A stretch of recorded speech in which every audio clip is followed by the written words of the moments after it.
Welcome to the New Thinking for a New World podcast, where we explore the most pressing issues that are challenging and changing our societies. We are looking for new thinking and new solutions wherever we can find them. Listen as host Alan Stoga, the Talberg Foundation's chairman, challenges his guests for analysis, ideas and actions. Together, we can help make our world at least a bit better. OpenAI's release of ChatGPT late last year touched off a global race among developers. Work that had been quietly proceeding in labs around the world suddenly went public. One immediate result was seemingly endless practical applications across wide ranges of human activity. Another was even more speculation about the future. What can't AI do became the question. The answer seems to be anything a human can do, AI can do better. Because of that perception, right or wrong, the only thing growing faster than AI's capability is hysteria about AI's capability. Suddenly, industry leaders are warning about the risk of extinction from AI and actually asking to be regulated. Needless to say, governments love that question and are trying to figure out where to start and how to start. But can artificial intelligence be regulated?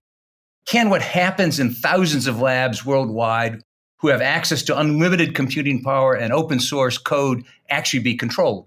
If so, how and by whom? In a world where almost everything is being weaponized by someone, will artificial intelligence be the exception? There are certainly more questions than answers. In a sense, Rebecca Finlay's job is to come up with answers that help shape what's coming at us. She is CEO of the Partnership on AI, whose stakeholders include many of the biggest players in the industry and in academia. Welcome, Rebecca. Thank you, Alan. It's great to be here. We'll find out about that in a minute, because I hope to learn a lot from this. But let's start with this. When Microsoft released its version of AI enhanced, in their case, Bing, Satya Nadella said, quote, "A race starts today in terms of what you can expect," unquote. How is it possible to protect the public interest in a race that may be the fastest ever run, has already started, has no rules and no referees? I have to tell you that I always am uncomfortable when we use the analogy of a race when we think of the development of artificial intelligence. And that will be no surprise to you, because the Partnership on AI is really about thinking thoughtfully and carefully and responsibly about how we deploy artificial intelligence to benefit people and society. And I think you can't begin with thinking about race without thinking about an arms race. And I also am deeply uncomfortable about the analogy to an arms race, because AI, in my mind, is not good, and AI is not inherently bad. But it's also important that we know that AI is therefore not neutral. It is a technology that is developed based on human choices that respond to market conditions that reside within political systems and structures. So it doesn't exist outside of the conditions that we place upon it or the creativity that we instill within it. And therefore, we can choose, we can make choices about how we use it and how we develop it and how we deploy it. And I'm sure we're going to talk about some of those choices over the next little while. Maybe we should back up and start with a definition. Artificial intelligence, some argue, is about replacing or augmenting humans' cognitive power. That would make it fundamentally different from any technology we've seen in the long history of civilization and technology, which is part of the reason why there are so many questions around what's it mean? Where's it going? Who should protect us? And there's all sorts of terms: generative artificial intelligence, large language models, aggregative general intelligence. We don't have time to explain all those. We need hours and weeks and months. It's a huge space.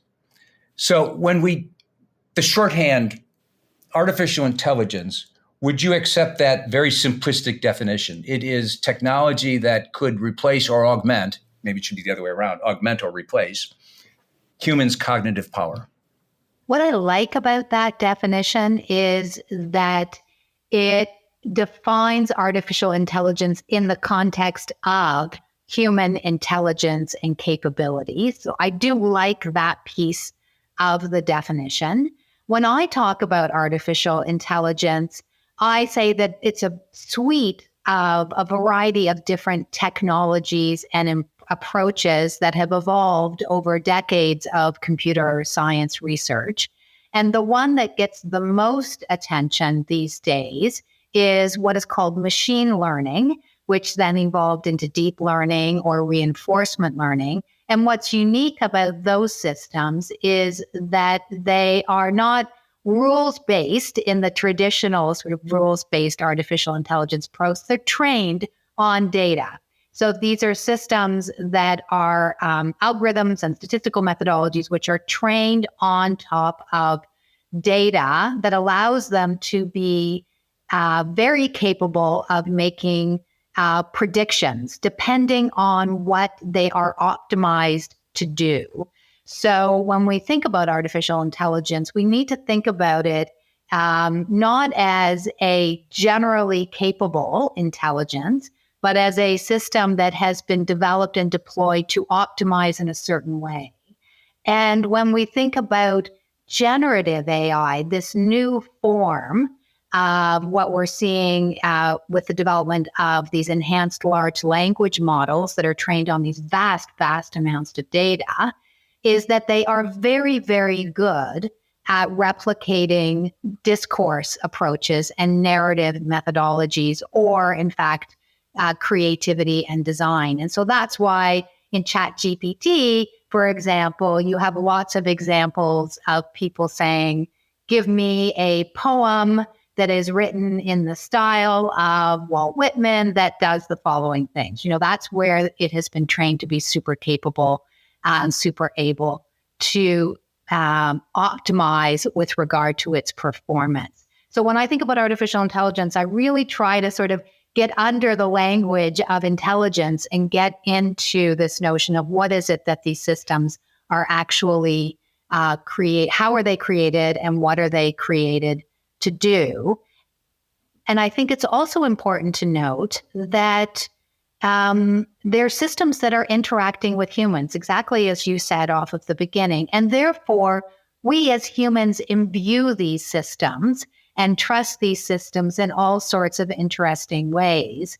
And there's a whole area of research around human AI collaboration, which I think is so important, which is better understanding how we interact best with these systems and how they can be developed to, in fact, as you note, augment human intelligence and capability and replace some of the tasks that we may currently be doing, which are better deployed to these systems. I want to talk to you about something Gregory Hinton said recently that I can't figure out if it just terrifies me or I don't understand it, but I'll come to that in a second. I want to use sort of a trivial example. We all heard recently that Paul McCartney made this announcement. There's going to be a new Beatles song because they had a 10-second clip of John Lennon working on a song, and they could, using artificial intelligence, create an entire song. And the world cheers because, oh my God, a new Beatles song. And I cheer too. Almost the very same day, the US security firm, online security firm, McAfee Labs, published a paper how scammers are using 3-second bits of audio to conjure conversation aimed at persuading people their loved ones had been kidnapped. So we had a perfect tiny little example of, wow, a Beatles song, and oh my God, my kid's been kidnapped. Running off the same technology, you already made the point that it's neither good nor bad, but it does have that kind of incredible power. And even the Beatles question has all sorts of really interesting questions around it. Maybe John didn't want that song ever to exist. It's not silly, but it is silly compared to some of what's at stake. How do you think about that? Yeah, well, and I think this is exactly the challenge that's been in front of the artificial intelligence field around this notion of dual use, that in fact you could create a system to hone in on John Lennon's, vocal intonations and use those to develop songs and narratives and be fairly low risk as long as we attend to the copyright and creative ownership challenges that may be part of that particular question, which I think is where you're going with regard to the Beatles example. But then it also has the capability to replicate and be used by malicious actors in terms of disinformation and also malicious uses of, deep fakes. That's certainly one of the concerns that I have around the current technology. And so the question I think that is in front of all of us, whether you're a responsible actor in industry, in civil society, or in policy, is how do you allow for the creative, positive, and beneficial uses of artificial intelligence and protect against the malicious and harmful uses of artificial intelligence? And that is not a trivial question by any degree. And something that, as you noted at the beginning, is certainly part of the debate in the policy circles right now. But even more so, it's an active debate in civil society and in the industry and private sector side of the world as well. Because, the belief being that community standards and collective norms can get underway and get instilled into social change and social practice. That's certainly one of the things that we believe at the Partnership on AI, in anticipation of the longer term approaches that will come out of policymakers as well. And just on the Beatles question, there's a whole, I expect we're going to see a whole set of case law emerging around these generative AI models and the question of whether design and creativity is copyrightable and to what extent. We just saw the Supreme Court decision with regard to the Andy Warhol art. So I think these are all open questions that are going to get resolved through case law over the next several years. The Beatles versus McAfee Labs kind of issue is the very traditional way of looking at technology as a tool. Good users, bad users. That's true of atomic energy. It's true of nitrogen. It's true of every technology that's ever been invented. There's always been some great uses and good guys using it and some horrible uses and bad uses. My question on AI, and this is where I get really confused, goes to something that Gregory Hinton, just after he left Google, the godfather of AI for those who are out there listening, argues that as AI progresses, it will develop sub-goals to work more efficiently in achieving its main goal. But these sub-goals won't necessarily align with human objectives. At that point, he says, batten down the hatches. He worries that this makes humans vulnerable. In effect, I think he's saying that AI becomes self-generative, not just codes itself, but literally self-generative, assigning itself its own tasks. How should we think about that? Because it isn't AI today. AI today is interesting, not going to kill us all. He's worrying about this future where that's where the existential risk begins to pop up. Yeah. Well, first of all, I had the honor of working with Geoffrey Hinton when he was a CFAR director for a program when I was working at the Canadian Institute for Advanced Research. I have seen his leadership from very early days at the University of Toronto and all of the amazing things that he has done. And I think he is a creative and ingenious and profound thinker in the space. And I would not in any way take on or challenge his concerns. Having said that, I am not Geoffrey Hinton.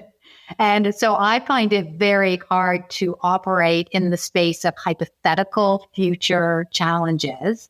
And so I am a firm believer that we need to attend to those, and we need individuals like Jeff speaking out very, very loudly and very clearly about potential future risks and concerns. And we need to be continuing to do thoughtful and open research on those challenges and think about what the potential harms could be. And at the same time, one of the best ways to sort of prepare for the future is to be attentive to the issues in front of us today.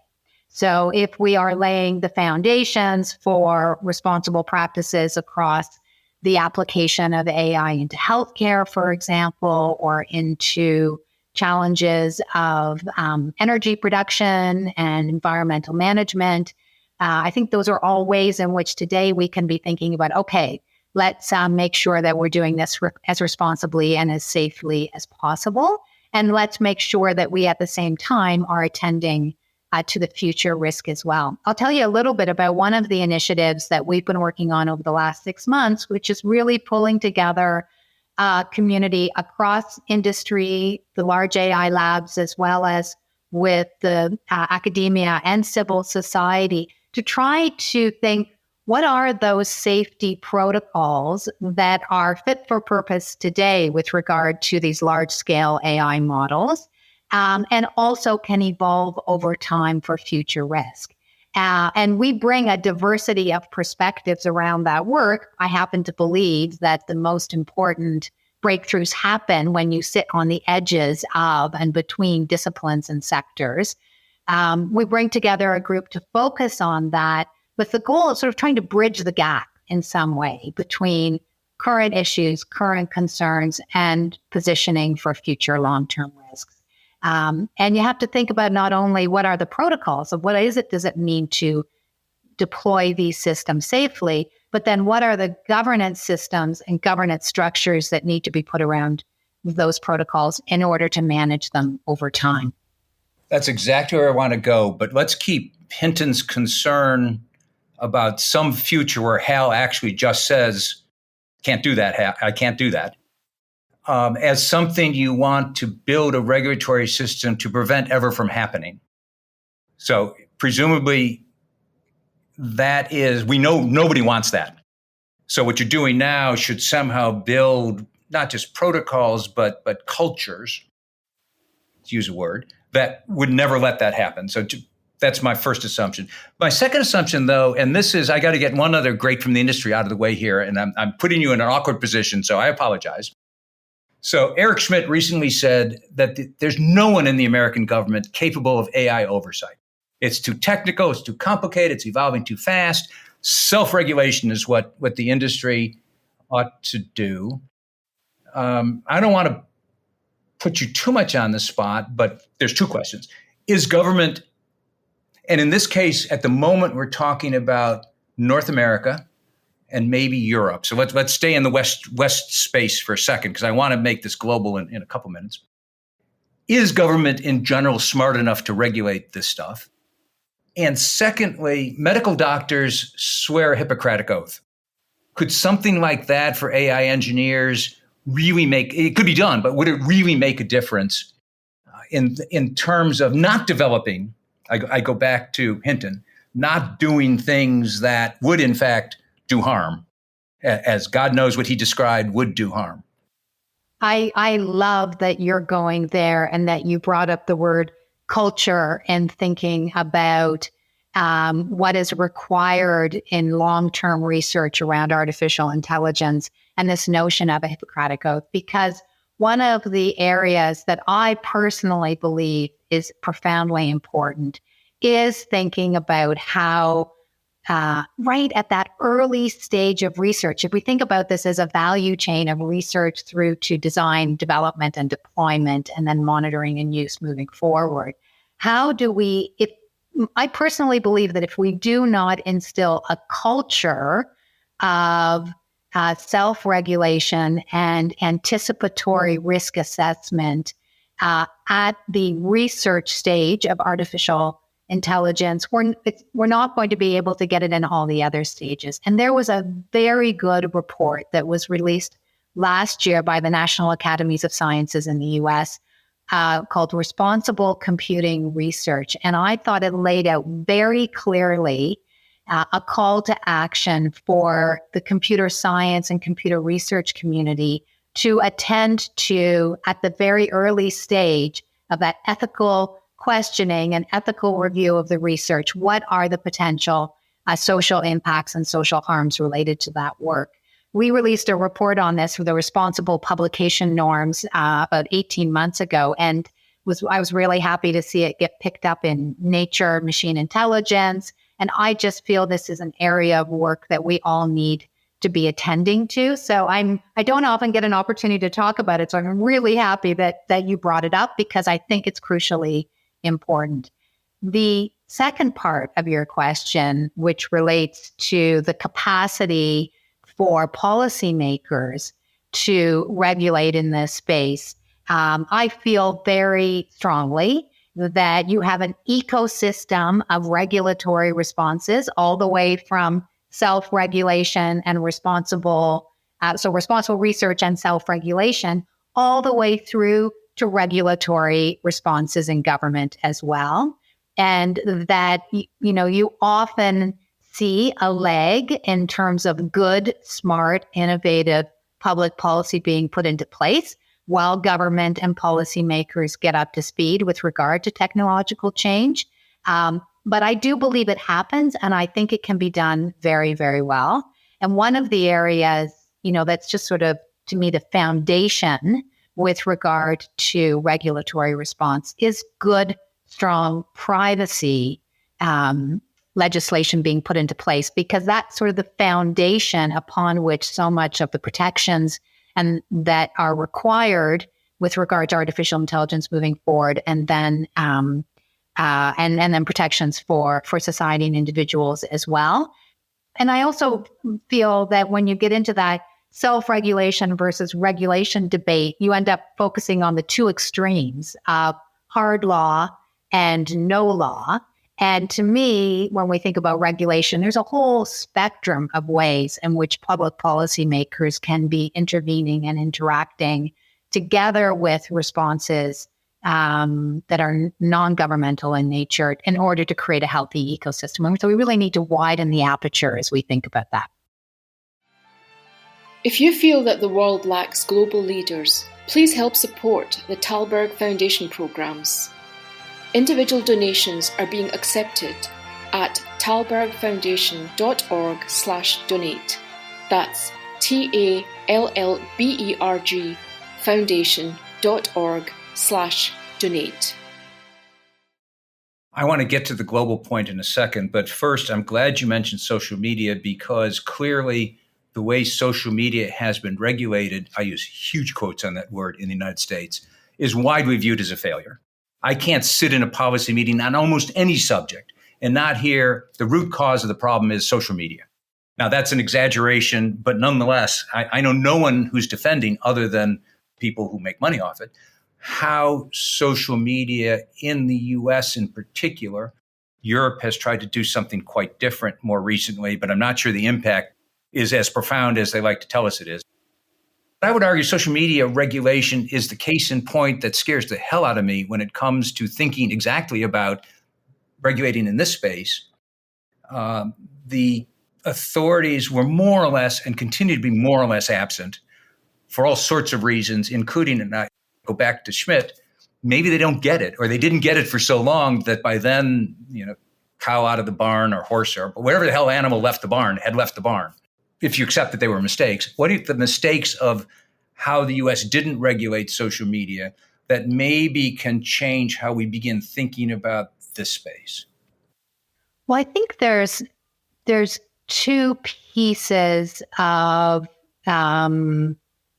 foundational regulation that most markets have in place that would allow for additional protection in the U.S. And so one of them is, as I mentioned, good, solid federal privacy legislation. So really clear legislation that requires all actors, including social media companies, to have clear terms of reference, clear consent, and an incumbent requirement to protect people's privacy first. So I think privacy is one of those areas. And then the other really clear area that many jurisdictions, and the UK's done some work in this regard, is really thinking about children. Because when we think about social media and social media harms, often the conversation is about the mental health of teenagers and adolescents. And so, thinking about what additional protections need to be in place for children,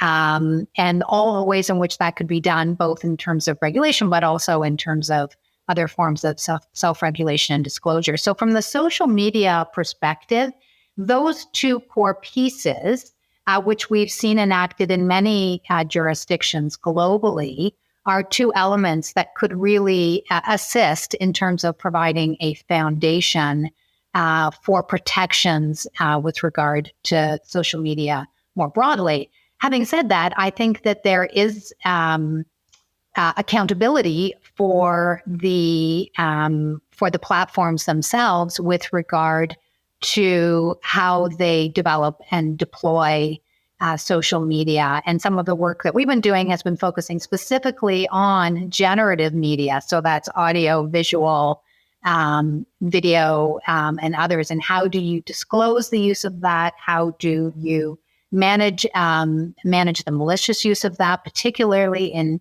high-risk geopolitical settings? And what level of accountability do you provide externally with regard to how you're taking that on? We've seen some really interesting human rights reviews of the social media platforms in different settings and some commitments with regard to that, whether it's through things like the Meta Oversight Board, right, that's been put into place as a way to have some form of external scrutiny and accountability.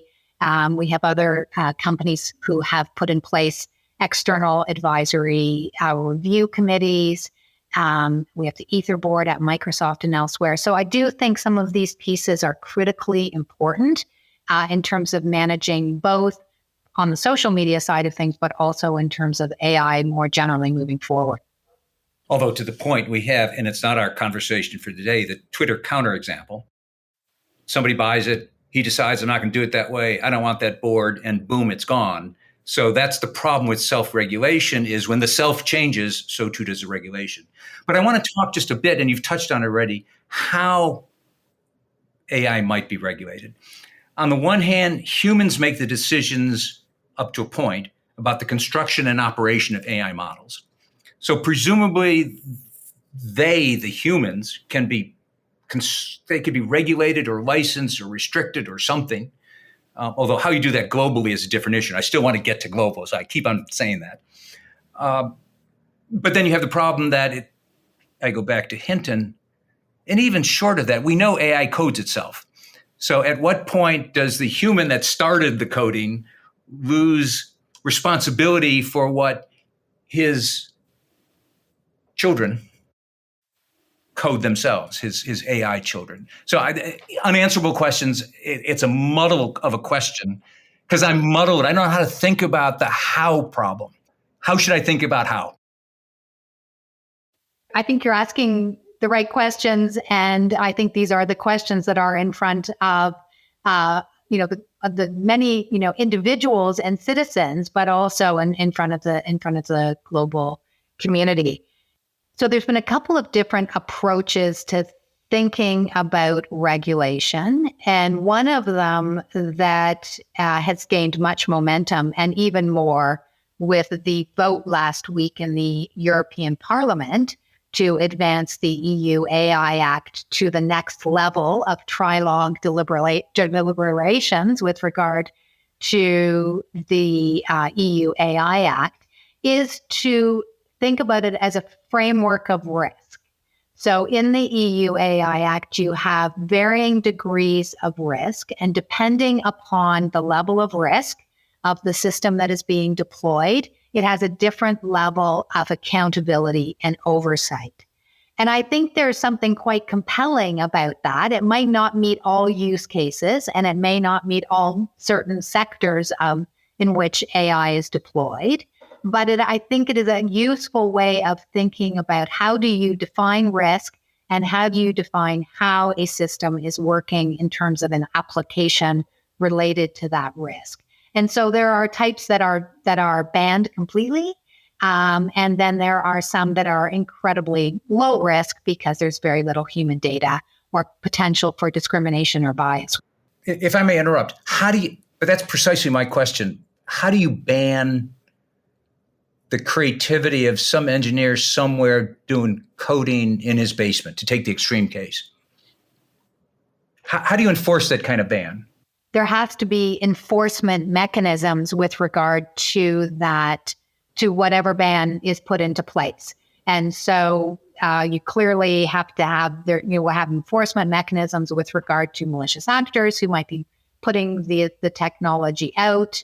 And then, the vast majority of actors in the space are those who want to deploy their products and services into commercial markets and systems. So we'll be regulated therein. But yes, I hear what you're saying. There's always the concern that there could be a malicious actor who is trying and attempting to do something beyond the framework that's provided. So I think that's one way to think about it. With regard to your question about, should someone pick up a system and deploy it and then it eventually moves forward, and how do you assess accountability? I think, I always just go back to the very simple understanding that we have institutions and structures and legal frameworks that are based on decisions that are made by individuals and organizations that then hold liability and accountability for what they're doing. So we could find ourselves potentially in the future in a space whereby something gets developed that there is no human attribution for. But right now, we have systems and structures in place. We can assign accountability so that malicious actor who does that can be found, and the regulations can be enforced. So for now, we need to think about who owns the system, who markets the system, who is taking the system and using it for an application which is malicious, and ensuring that our legal systems and structures are in place to act when necessary. I have enough questions to talk for hours, but I won't do that. Instead, I will go global. You've used the word "we" a lot, and it's one of my least favorite words available because I never know who "we" is. And as a Westerner, I'm willing to grant that we in the U.S., in Canada, as you are in Europe, have overlapping values, if not quite fully the same. We have overlapping approaches to things. We think in many ways in similar fashion about these issues. But if the Ukrainian war has taught us anything, the rest of the world does not necessarily share all of those values. They look at some of the exact same issues really quite differently. And if anything is global, it's AI creativity. We know countries like China, like Israel, like Singapore, the list goes on, where there are a lot of really powerful scientists and engineers in government and not in government working on these issues. And they aren't necessarily part of the "we" that you and I have used several times during this podcast. So I can put this question one of two ways. I could put it the impolite way, which said, come on, as long as that's true, is it really possible to regulate AI since you're only regulating one piece, an important piece, but not necessarily in the future the most important piece? Or put it differently, is there a way to get to a common understanding? If so, how, where, who? How do you do that? Because it's clearly not happening in the public sector.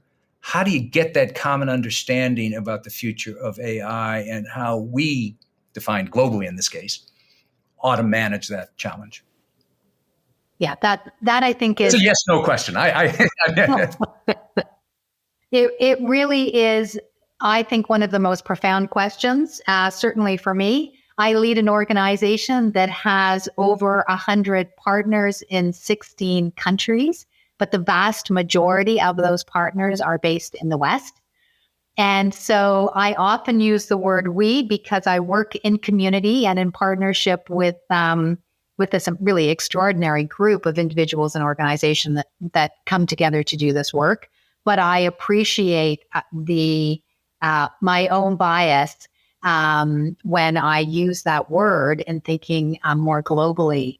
And I had the opportunity just last week to be in Oslo for the Oslo Peace Forum, which was a fascinating, insight into many conflict settings globally, many representatives there from the UN and from Africa and from organizations and entities active in conflict settings working towards peace mediation, and really hearing some of the concerns that they had about the way in which misinformation and disinformation were being deployed and in those environments, and the urgency and pressures therein.